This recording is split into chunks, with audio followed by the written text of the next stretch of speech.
قل هو اللہ احد، کہہ دیجئے وہ اللہ ایک ہے، اللہ الصمد، اللہ بے نیاز ہے، لم یلد ولم یولد، نہ اس نے جنا اور نہ وہ جنا گیا، یعنی نہ اس کی اولاد ہے اور نہ ہی وہ کسی کی اولاد ہے، ولم یکن لہ کفوا احد، اور نہیں ہے اس کے لیے برابر کا کوئی ایک بھی، ولم یکن لہ کفوا احد، کوئی بھی اس کا ہمسر نہیں ہے۔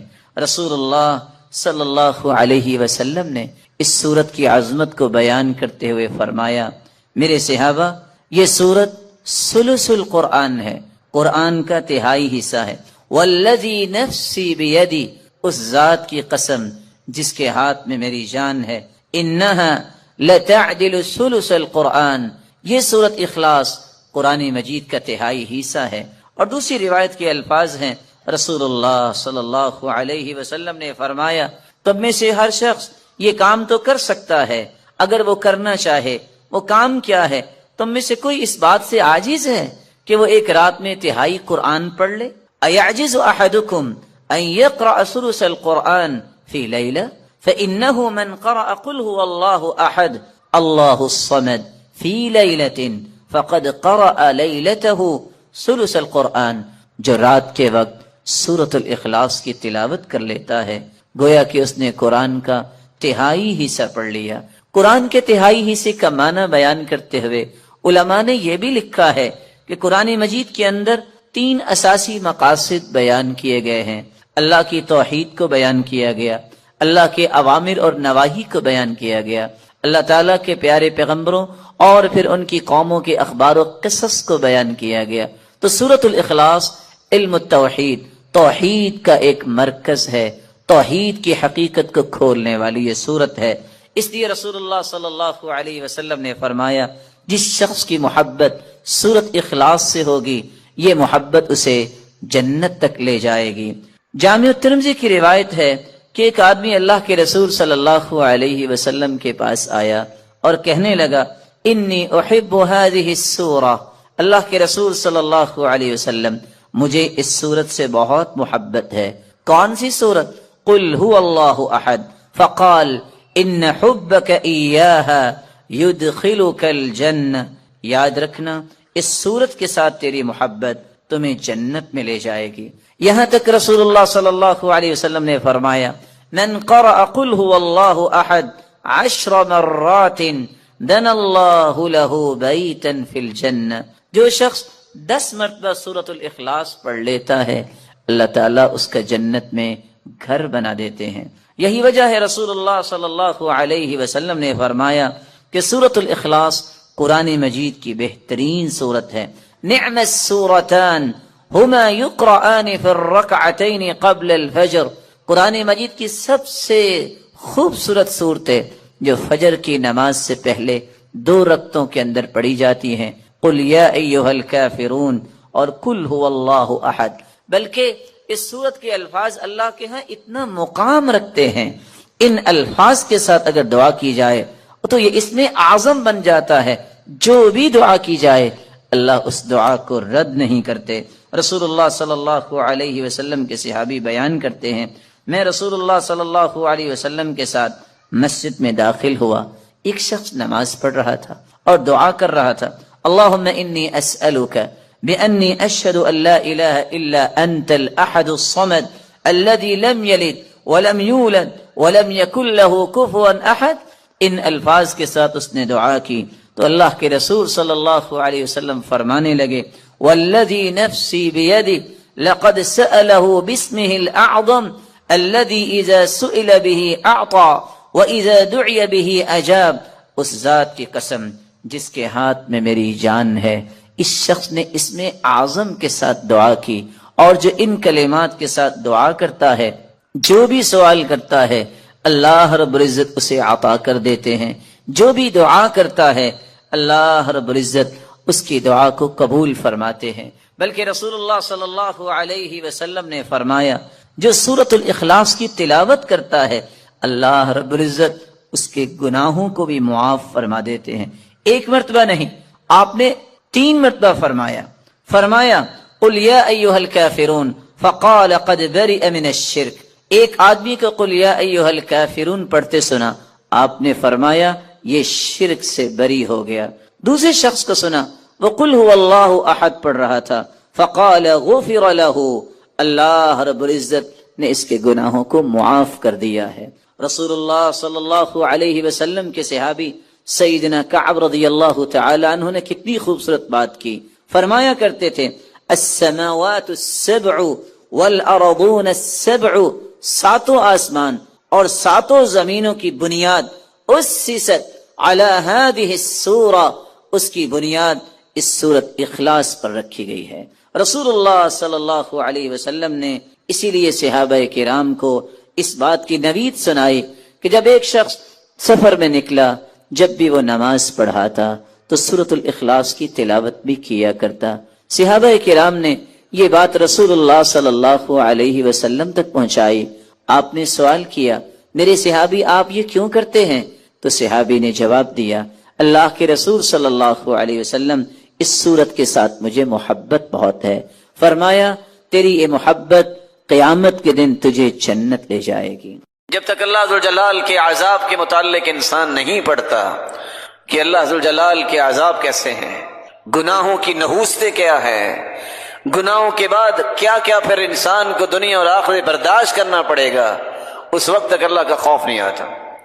اللہ کا خوف حاصل کرنے کے لیے الخوف من مکر اللہ، یہ اللہ کے خوف سے بے خوف ہونا یہ خسارہ پانے والوں کی علامت ہے۔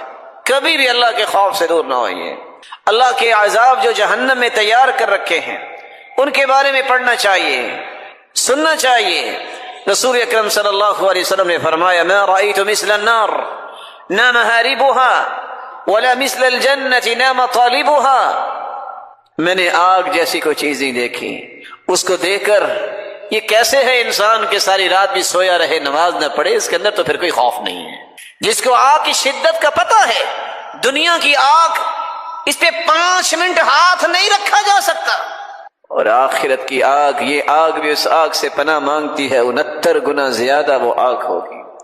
رسول اکرم صلی اللہ علیہ وآلہ وسلم نے فرمایا ایسی ایسی گرزوں سے فرشتے ماریں گے کہ ساری دنیا جمع ہو کے بھی اسے اٹھا نہیں سکتی۔ لو ضرب بها جبل لكان ترابا، کسی پہاڑ پہ وہ ہتھوڑے مار دیے جائیں تو ریزہ ریزہ ہو جائے۔ اللہ ذوالجلال ایسے عذابوں سے محفوظ فرمائے۔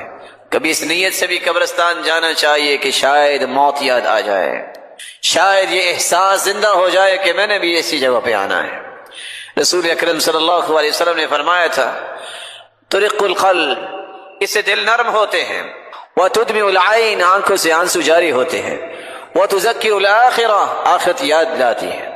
کبھی قبرستان کی بھی زیارت اس نیت سے کی جائے کہ مجھے آخرت یاد آئے۔ قرآن مجید کی واعظ و نصیحت سننے کے لیے وقت نکالیں، مجالس میں بیٹھے، اکیلے بیٹھے، خصوصاً جس نے قیامت کو اپنی آنکھوں سے دیکھنا ہے وہ اذا الشمس کورت، اس سورت کو پڑھے اور اس کا ترجمہ پڑھے۔ اذا السماء انفطرت، یہ سورت پڑھے، اس کے ترجمے کو پڑھے۔ اذا السماء انشقت، یہ سورت پڑھے اور اس کے ترجمے کو پڑھے، اس کو سمجھ آئے گی قیامت کیسی ہو۔ امام ابن الجوزی رحمۃ اللہ علیہ فرمایا کرتے تھے واللہ لو ان مؤمنا عاقلا، اگر کوئی بھی مومن اور عقل مند سورۃ الحدید پڑھ لے، سورۃ الحشر اس کی آخری آیتیں پڑھ لے، آیت الکرسی اور سورۃ الاخلاص پڑھ لے تدبر کے ساتھ، تفکر کے ساتھ، تو اس کا دل پھٹ جائے اللہ کے خوف سے۔ رسول اکرم صلی اللہ علیہ وسلم کی سیرت کا مطالعہ کرنے سے اللہ کا خوف آتا ہے۔ صحابہ کی زندگیاں پڑھے، صالحین کے اندر جو اللہ نے خوف رکھا تھا وہ پڑھے، کیسے وہ لوگ تھے۔ عمر جس کے بارے میں اللہ کے رسول نے فرمایا لو کان بعدی نبی لکان عمر، میرے بعد اگر کوئی نبی ہوتا تو وہ عمر ہوتا، لیکن نبوت کا دروازہ بند ہو گیا۔ اتنا بڑا انسان زمین پہ بیٹھا رو رہا ہے، فاخذت ابنا من الارض، ایک دھاگا اٹھاتا ہے اور رونے لگ جاتا ہے، اور ساتھ یہ کہتا ہے یا لیتنی لم تلدنی امی، کاش میری ماں نے مجھے جنا نہ ہوتا، میں قیامت کو کیسے حساب دوں گا۔ وہ مومنوں کی ماں سیدہ عائشہ رضی اللہ تعالی عنہا جن کے بارے میں اللہ کے رسول نے خوشخبری سنائی تھی، عائشہ تم دنیا میں بھی میری بیوی ہو تو جنت میں بھی بیوی ہو۔ اتنی بڑی خوشخبری سننے کے باوجود سیدہ عائشہ رضی اللہ تعالی عنہا اتنی رویا کرتی کہ ان کا دوپٹہ بھیگ جاتا۔ وہ سیدنا ابو بکر رضی اللہ تعالی عنہ جس جیسی ہستی صحابہ کرام میں اللہ نے پیدا نہیں کی، وہ اتنی بڑی ہستی، وہ کہا کرتے تھے یا لیتنی کنت شجرۃ تعضد ثم تؤکل، اور یہی بات سیدنا ابو ذر رضی اللہ تعالیٰ عنہ کہا کرتے، کاش میں ایک درخت ہوتا، مجھے کاٹ کے جانوروں کے سامنے ڈال دیا جاتا اور وہ کھا لیتے، میرا حساب میں قیامت کے دن ہوتا۔ عطا جیسے لوگ جن کو اللہ نے کمال دیا تھا، رات کو اٹھتے اپنے ہاتھوں کو دیکھتے، کہیں میرے گناہوں کی وجہ سے میرے ہاتھ اور میرا جسم سیاہ تو نہیں ہو گیا، ہاتھ اٹھا دیتے یا اللہ میرے گناہوں کی وجہ سے امت پہ کوئی مصیبت نہ آئے۔ جو لوگ ساری ساری رات رو کر گزارتے، یہ ان کی حالت تھی۔ اسما رضی اللہ تعالی عنہ اور سیدہ عائشہ رضی اللہ تعالی عنہ دونوں کے بارے میں یہ بات منقول ہے۔ قاسم بیان کرتے ہیں میں سیدہ عائشہ رضی اللہ تعالی عنہ کے پاس گیا اور وہ قیام میں کھڑی تھی اور یہ آیت پڑھ رہی تھی، فمن اللہ علینا ووقانا عذاب السموم۔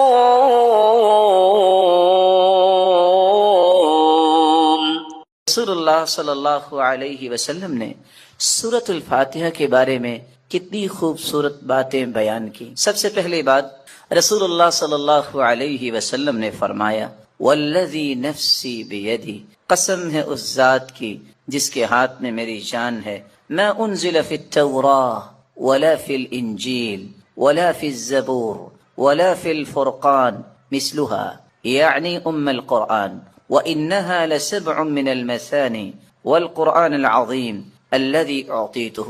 اللہ تعالیٰ نے آسمانی اور الہامی کتابوں میں سے نہ تو تورات میں ایسی صورت نازل کی، نہ انجیل میں ایسی صورت نازل کی، نہ ہی زبور میں ایسی کوئی صورت نازل کی، اور نہ ہی قرآن مجید میں ایسی صورت ہے جیسی اللہ تعالیٰ نے سورۃ الفاتحہ کو نازل کر کے اپنی مخلوق پر انعام کیا ہے۔ یہ 7 آیتیں بار بار پڑھی جانے والی ہیں۔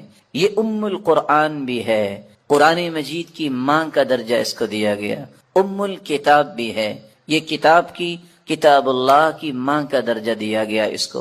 رسول اللہ صلی اللہ علیہ وسلم نے ایک دوسری روایت میں فرمایا کہ سورۃ الفاتحہ یہ ایک بے مثال نور ہے، ایک ایسی روشنی ہے۔ سیدنا عبداللہ ابن عباس رضی اللہ تعالی عنہ بیان کرتے ہیں، بینما جبریل قاعد عند النبی صلی اللہ علیہ وسلم سمع نقیضا من فوقه فرفع رأسه فقال، رسول اللہ صلی اللہ علیہ وسلم کے پاس جبریل امین تشریف فرما تھے، اچانک سے ایک آواز آئی، رسول اللہ صلی اللہ علیہ وسلم نے اپنا سر مبارک اٹھایا اور پوچھا یہ آواز کیسی ہے؟ تو جبریل امین نے جواب دیا، هذا باب من السماء فتح اليوم لم يفتح قط الا اليوم، آسمان کا یہ وہ دروازہ کھلا ہے جو آج تک نہیں کھلا تھا۔ فنزل منه ملک، اور اس دروازے سے ایک فرشتہ زمین کی طرف اترا ہے، فقال هذا ملک نزل الى الارض لم ينزل قط، پہلے نہیں اتارا گیا یہ فرشتہ الا اليوم، آج ہی اس کو اترنے کا حکم دیا گیا۔ فسلم، اور اس فرشتے نے اتر کر سلام کہا، وقال ابشر بنورین، اے اللہ کے محبوب 2 روشنیوں کے لیے، 2 روشنیاں اور 2 نوروں کے ساتھ آپ کو خوشخبری دینے آیا ہوں، اوتیتہما لم یؤتہما نبی قط قبلک، ایسے نور جو آپ سے پہلے کسی نبی کو عطا نہیں کیے گئے۔ فاتحۃ الکتاب ایک سورۃ الفاتحہ ہے، وخواتیم سورۃ البقرہ، اور سورۃ البقرہ کی آخری آیات ہیں، لن تقرأ بحرف منہما الا اعطیت، سورۃ البقرہ کی آخری آیتیں اور سورۃ الفاتحہ کا کوئی بھی حرف آپ پڑھیں تو اللہ رب العزت اس ایک ایک حرف کے بدلے عطائیں کرتے ہیں، اور یہ روایت صحیح ترغیب میں موجود ہے۔ بلکہ رسول اللہ صلی اللہ علیہ وسلم نے اس سورت کی عظمت کو بیان کرتے ہوئے صحابہ کرام کو کتنی خوبصورت بات سمجھائی۔ صحیح بخاری کا وہ واقعہ کتنا مشہور ہے کہ جب صحابہ کرام بنی سلیم کے قبیلے میں پہنچے، جب پتہ چلا ایک آنے والی عورت نے بتایا کہ ہمارے قبیلے کے سردار کو بچھو نے کاٹ لیا ہے، کیا آپ کے پاس کوئی ایسا شخص ہے جو شخص دم کر سکتا ہو؟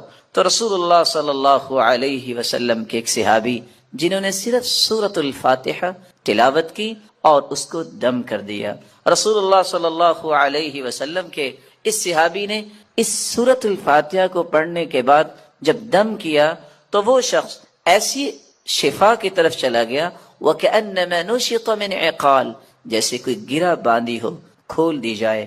رسول اللہ صلی اللہ علیہ وسلم کے صحابہ نے کہا جب تک اللہ کے رسول سے بات نہ ہو جائے تو یہ انہوں نے جو 30 بکریاں بطور عوض اس کے دیا ہے، ہم اس وقت تک کوئی بات نہیں کریں گے۔ جب رسول اللہ صلی اللہ علیہ وسلم کو یہ بات پہنچی، آپ نے فرمایا وَمَا كَانَ يُدْرِي أَنَّهَا رُقْيَةٌ اقْسِمُوا وَاضْرِبُوا لِي بِسَهْمٍ، آپ کو پتہ نہیں اللہ تعالیٰ نے اس سورت کو شفا بنا کے، اس سورت کو دم بنا کے نازل کیا ہے۔ اور یہی بات ابن القیم رحمۃ اللہ علیہ نقل کرتے ہیں کہ میں نے کتنے سفر کیے اور جب بھی میں بیمار ہوا تو میں نے اللہ کے پیارے پیغمبر کی اس بات پہ یقین کر کے دوائی نہیں لی بلکہ سورۃ الفاتحہ پڑھتا اور میں دم کر لیتا اپنے آپ کو، اللہ رب العزت مجھے شفا یاب کر دیتے۔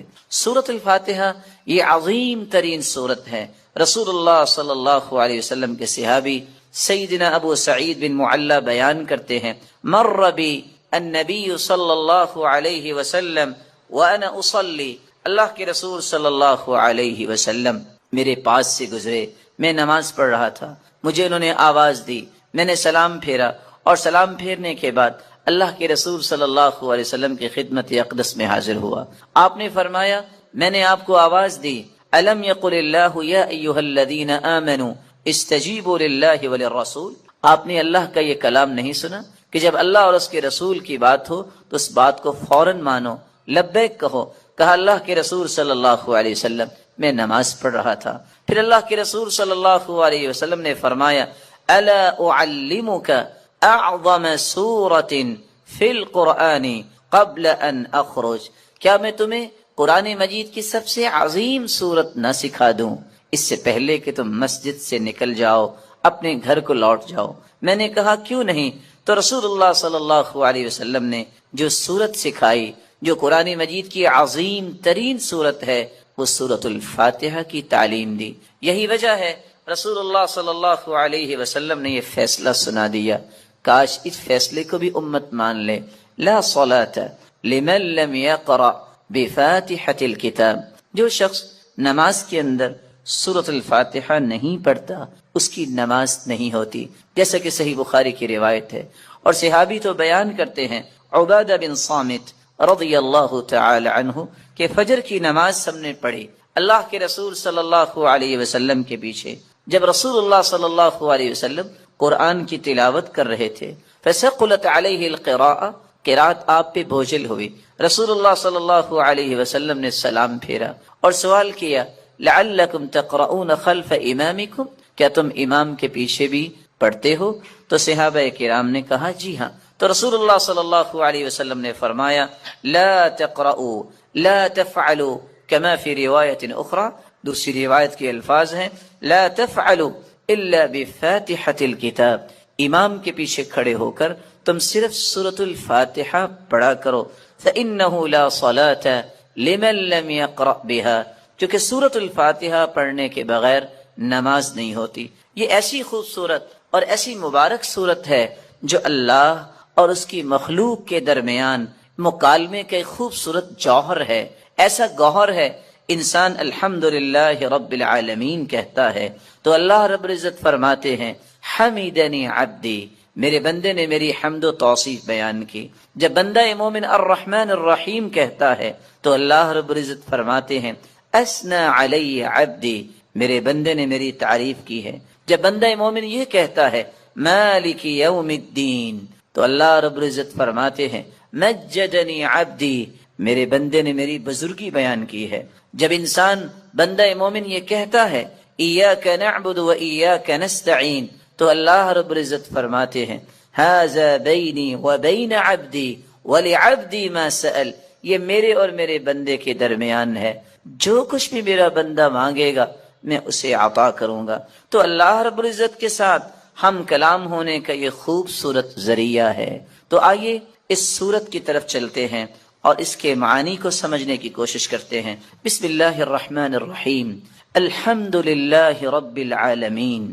الحمد، تمام تعریفیں، للہ، اللہ کے لیے ہیں، رب العالمین، جو تمام جہانوں کا رب ہے، الرحمن الرحیم، جو بہت مہربان ہے، الرحیم، نہایت رحم کرنے والا ہے، مالک یوم الدین، مالک ہے یوم الدین، بدلے کے دن کا، جزا کے دن کا۔ ایاک نعبد و ایاک نستعین، ایاک نعبد، ہم عبادت کرتے ہیں صرف تیری ہی، و ایاک نستعین، اور ہم مدد چاہتے ہیں صرف تیری ہی اے اللہ۔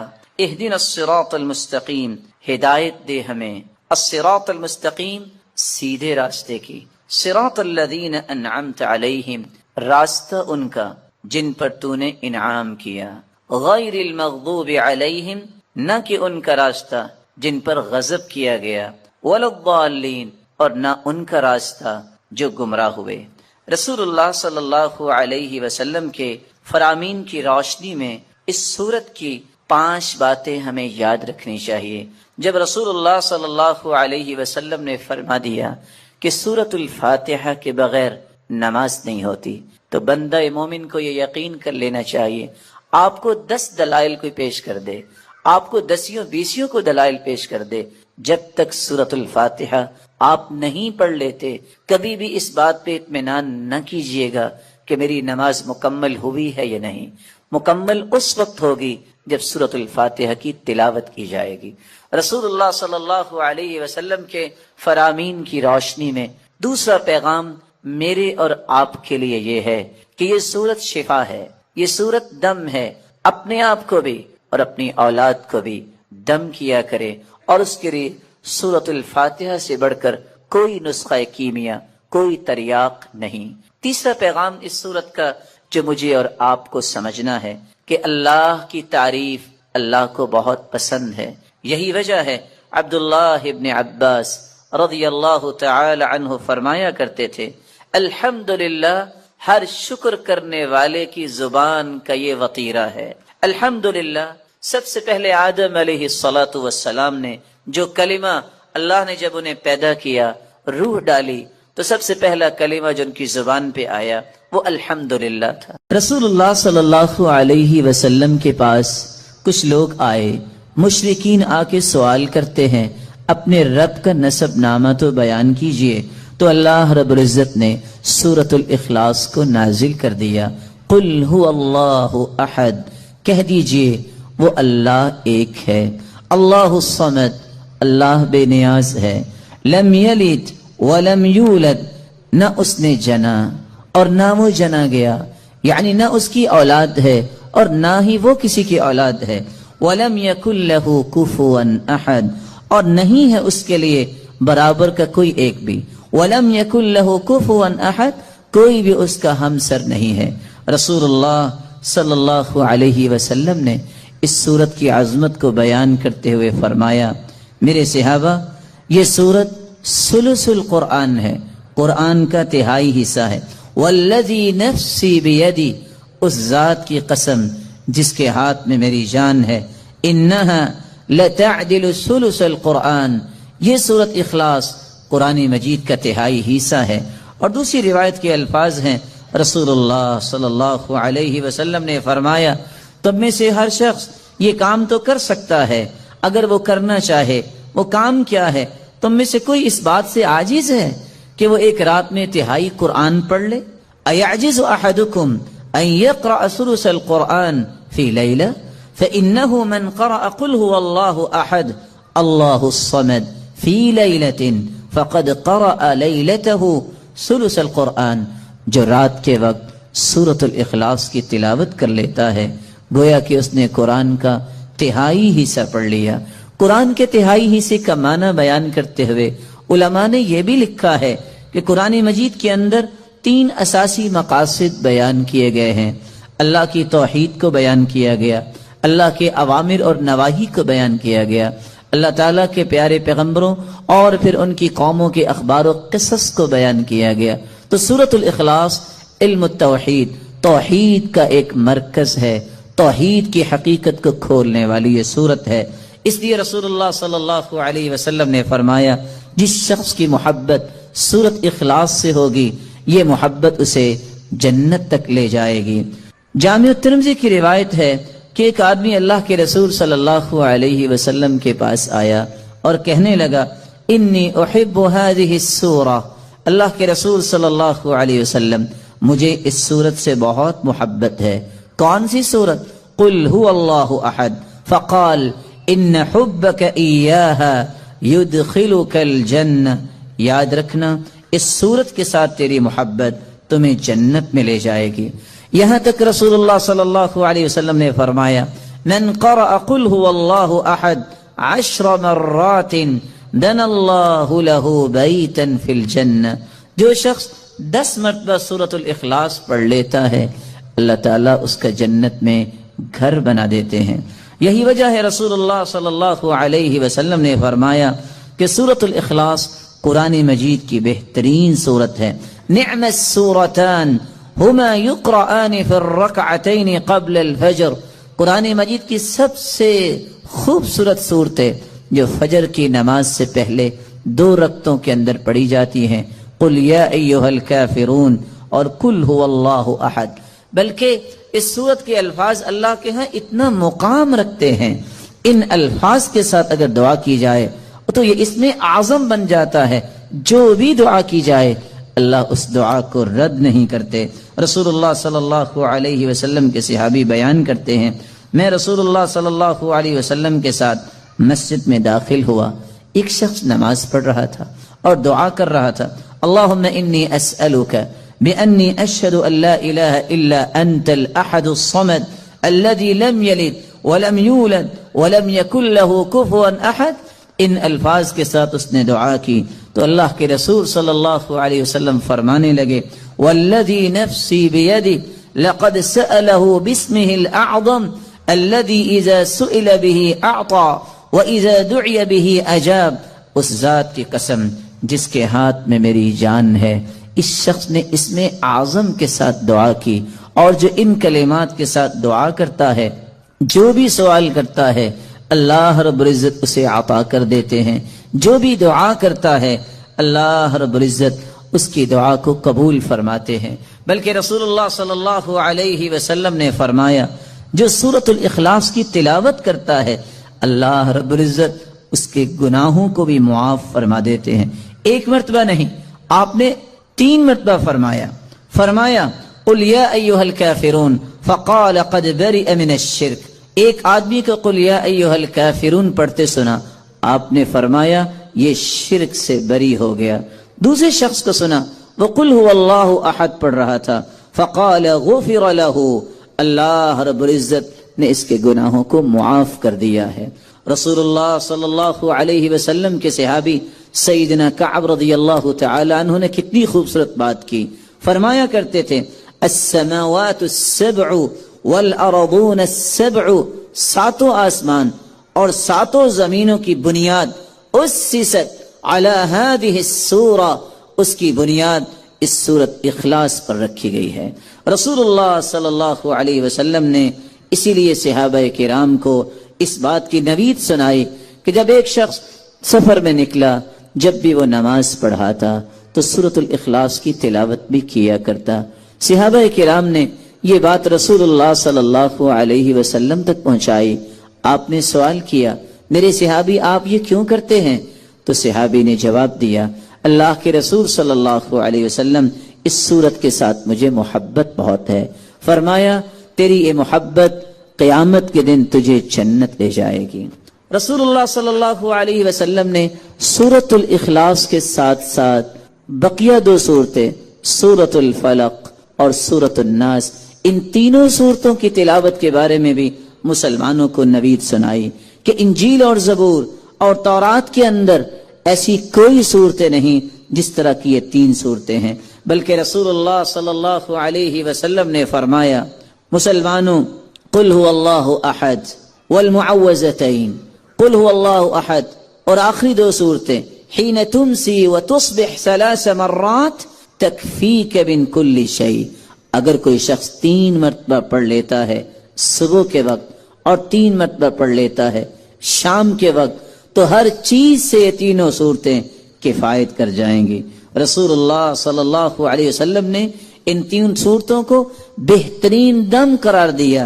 رسول اللہ صلی اللہ علیہ وسلم کی زوجہ مطہرہ قد افلح المؤمنون الذين هم في صلاتهم خاشعون والذين هم عن اللغو معرضون والذين هم للزكاة فاعلون والذين هم لفروجهم حافظون۔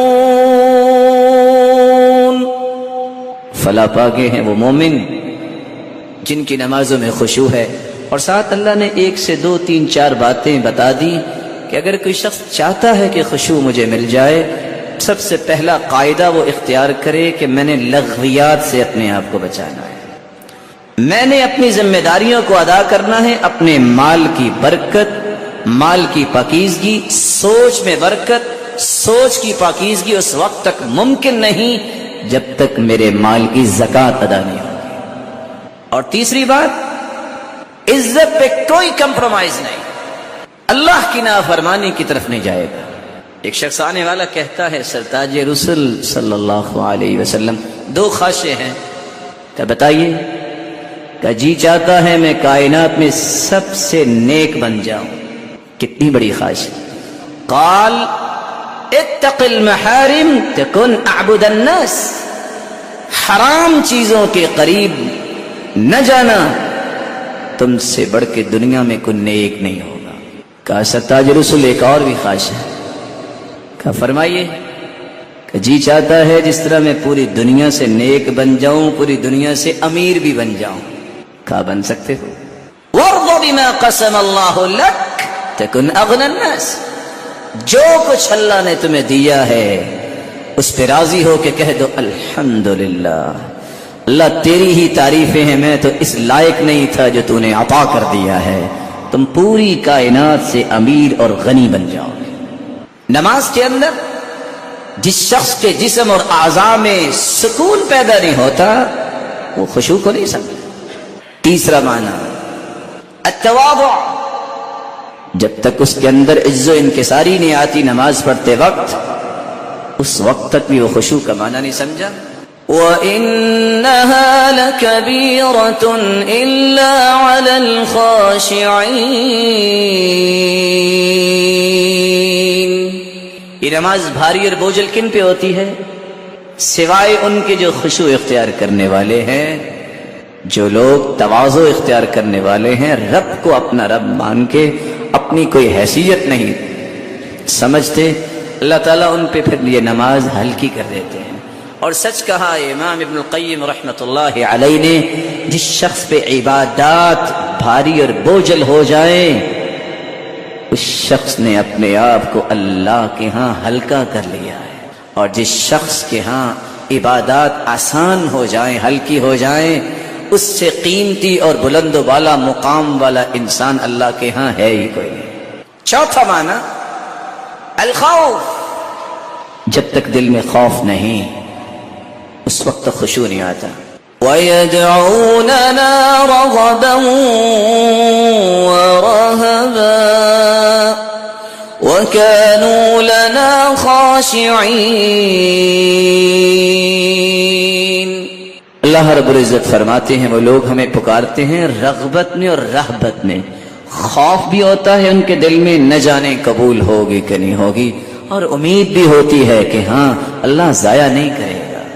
وَكَانُوا لَنَا خَاشِعِينَ، لیکن باوجود کے عبادات اور اللہ کے اوامر کی پابندی کرنے کے باوجود بھی ان کے اندر خوف پایا جاتا ہے۔ اور کیسا خوف؟ عمر رضی اللہ تعالیٰ عنہ جب آخری سانسوں میں تھے تو عبداللہ بن عباس رضی اللہ تعالیٰ عنہ تشریف لائے اور کہتے ہیں آپ کیوں پریشان ہیں؟ لک قدم فی الاسلام، آپ نے اسلام کے لیے اتنا کچھ کیا. کہتے ہیں بس یا ابن عباس، اے عبداللہ بن عباس، بس اور کچھ نہ کہو. قیامت کے دن اللہ مجھے برابر برابر چھوڑ دے، نہ مجھ سے کچھ لے نہ مجھے کچھ دے، میں اس پہ بھی راضی ہوں. آج ہم نے کچھ کیا نہیں ہوتا تو ہم کس کس چیز کے نعرے لگا دیتے ہیں. یہ اس ہستی کی بات ہے جس کی رائے پہ قرآن اترا کرتا تھا، جس کا تسلط شیطان پہ ایسا تھا جس راستے پہ عمر چلتے شیطان وہ راستہ چھوڑ دیتا تھا. یہ وہ شخص ہے جس کو اللہ تعالیٰ نے اسلام کی قوت کے لیے اپنے پیارے پیغمبر کی صحبت میں بھیجا، اور اللہ نے پھر اسلام کو قوت دی. اور وہ خوف کس چیز کا محسوس کر رہے ہیں کہ مجھے برابر برابر چھوڑ دے اللہ تعالیٰ تو میں اس پہ بھی راضی ہوں.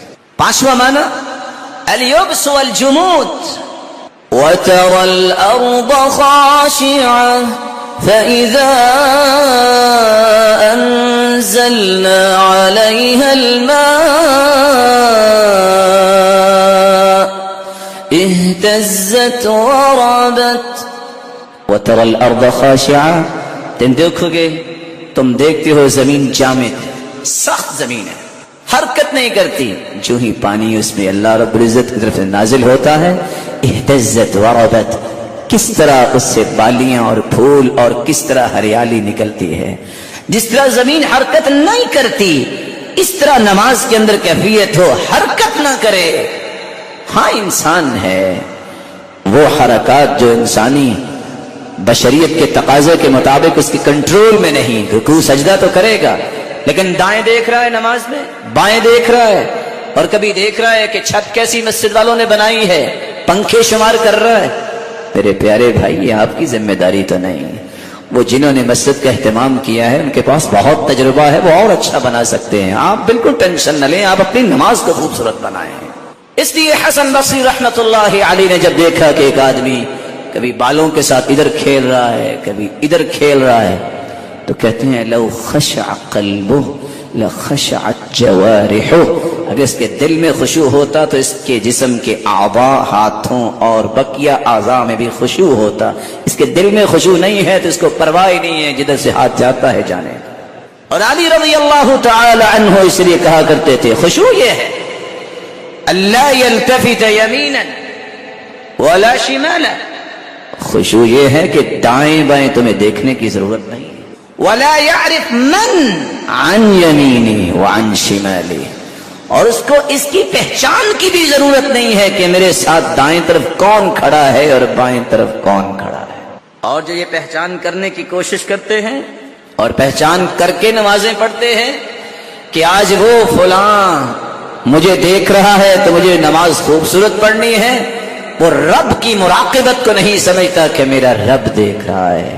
قیامت کا دن ہوگا، صحیح بخاری کی روایت ہے، یکشف ربنا سبحانہ وتعالی عن ساقہ فیسجد له کل مؤمن ومؤمنہ. قیامت کے دن مالک الملک اپنی مبارک پنڈلی سے نور کے پردے ہٹائیں گے، ہر مومن مرد اور مومنہ عورت جو ہے وہ سجدے میں گر جائے.